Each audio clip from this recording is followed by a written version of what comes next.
I'm gonna read this to you and then yes. So you have to visualize to manifest, use your imagination.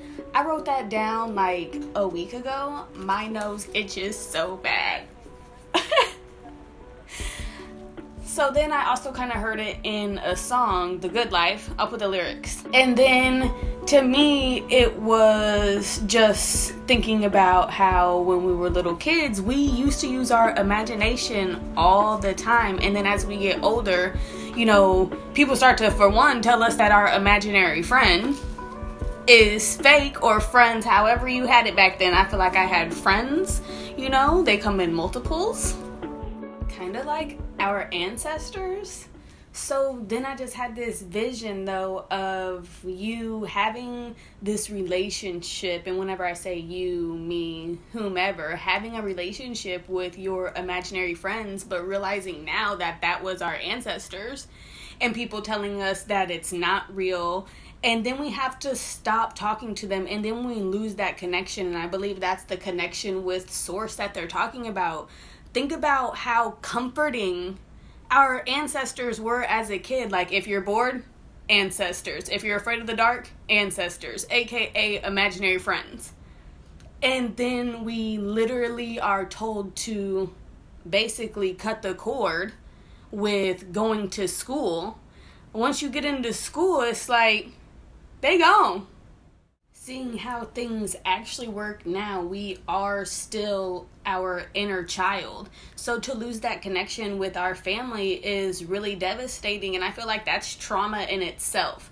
Just having to go from one state of mind to another. It was like kind of by force. Now, some people, they kept that connection, but some people did not. And some people still had like dreams. Some people still was able to astral project and all that. But the connection was lost between us and source, and having that back now and seeing how things work behind the scenes. Ancestors are our everything. The O-U-R. Our imaginary friends were our, behind the scene workers. Where do you think that they went whenever they wasn't hanging out with us? They be doing work behind the scenes, so we be playing, or, you'd ask them certain things, or you were able to discuss certain things, with these powerful beings, basically. And they were able to make things happen as a child. So think about going from being super powerful and being able to create your own little reality, and then somebody coming in and it's like, snip, snip, welcome to hell. That's kind of what it feels like. It was so sad. I had this feeling of it. It was like being snatched away from your imaginary friend, and people not thinking that this imaginary friend is real. That sounds crazy as being an adult, but hey, it is what it is. Look, I'm gonna be super, super honest with y'all. I had an imaginary friend. I had several of them, but I had one that followed me until I was well into my teens, okay? And I swear he would attach himself. You don't always be talking about this type of stuff, but he would put himself, on the back of the car and ride his skateboard. He was real cool. And he reminded me of Bob Marley. And I swear that imaginary friend is now my oldest child. Like, it went from being my imaginary friend to a physical body.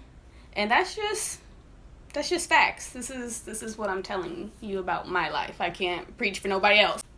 I wish y'all could have just seen the behind the scenes clip of that, because I took a drink of my fake wine. It's just ginger ale and grape juice. And I almost spit it out because, dear Lord, I heard Spirit say, that explains the situation you got with your son now.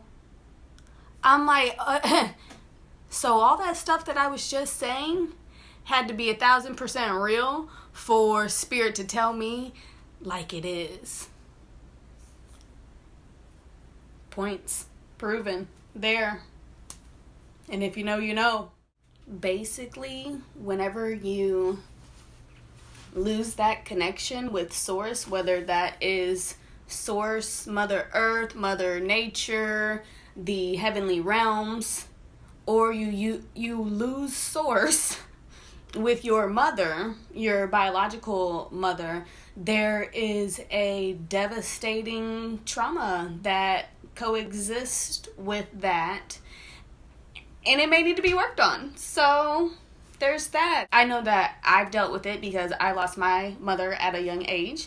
I was 19. Now that is due to death, but even being separated and not being in somebody's reality can feel like a death sometimes, literally. Now that I have gained my relationship back with Source, I have to say that it is very healing, because that also helped me heal the trauma that I have from physically losing my mother. But let me go back to this real quick. You know, whenever you have that connection and you're talking to your imaginary friends, your ancestors, they got to tell you when stuff was about to happen, so they always kept you safe. And it's just so funny to me now, thinking that that's what people is hearing. Like when they talk about, oh, you know, aliens is coming and stuff, and we're getting telepathic communication because we've gained that connection back. So we're going to see all these things. Just like I said, spirit can come to life real quick at any time. Magic, I'm telling you. I'm just going to say this. Our thoughts create our reality. So sometimes the things that we are hearing in spirit is just letting us know what is about to come into fruition, and that's not a bad thing. It is nice, really. It'd be so nice now that you get that back. It feels like, you know, when they have, I'm gonna try to find it. There's like this little picture. I have more friends behind the veil than actually here. Because, you know, we got a whole family, like, I stand as one, but there's 10,000, you know, backing me up, and I got a personal relationship with all of them. I'm so serious. Yes. Whew. I know that this may sound weird to some, but hey, if you know, you know. And my ancestors not only protect me, but they bless me. So for that, I am very grateful. And I just want to say, for y'all that are becoming woke and aware of yourself, you know, don't be ashamed of talking to yourself. Even if it's out loud, don't be ashamed of having a relationship with your ancestors. Do not be afraid of that relationship. No matter what age you are at, whether you are a child or you are an adult. And also be very, very, very aware of how you talk to yourself, because you're not just talking to yourself. Okay? Quick reminder, I love you guys, and also, please, for the love of God, let's bring dragons back. Like, how cool would that be? I'm just saying, and wolves like that in Twilight. So, you know, if those is your ancestors too, bring them back, because that's gonna be cool in the future. I really, really want dragons. Like, most people would be scared to death, but dragons, I mean, they used to be here. So, could you imagine having a dragon as a friend that lets you ride them? Yes, that's how active my imagination is, because I believe it. I believe it. Elves, fairies, gnomes, smurfs, it all coexists in my world. Unicorns, all of it. Look, to be honest, I actually got 2 other worlds that I live at. One's got a sunflower field that is amazing, and I'm usually in a white dress there. Just being honest. And then I got this other world, and that's outer space. There ain't no way to explain that. The sky is a purplish pink color, like, all the time. I just know my teeth, they are super white, and I'm cute, but I'm a different color. Like, it's like black light. That one is cool. So we know that these thoughts are real, and these are our connections to multi dimensions. So I just wish people were more free with their thoughts, because it's very fun conversations, for one.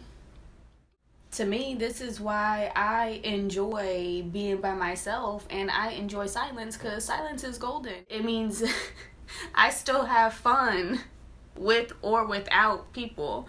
Anyways, I just wanted you guys to know that please continue to use your active imagination, because that is your quickest way to manifest, and that is the key word, visualizing. That's what they're talking about, using your imagination and making your thought become reality, like literally pulling nothing into something, straight up.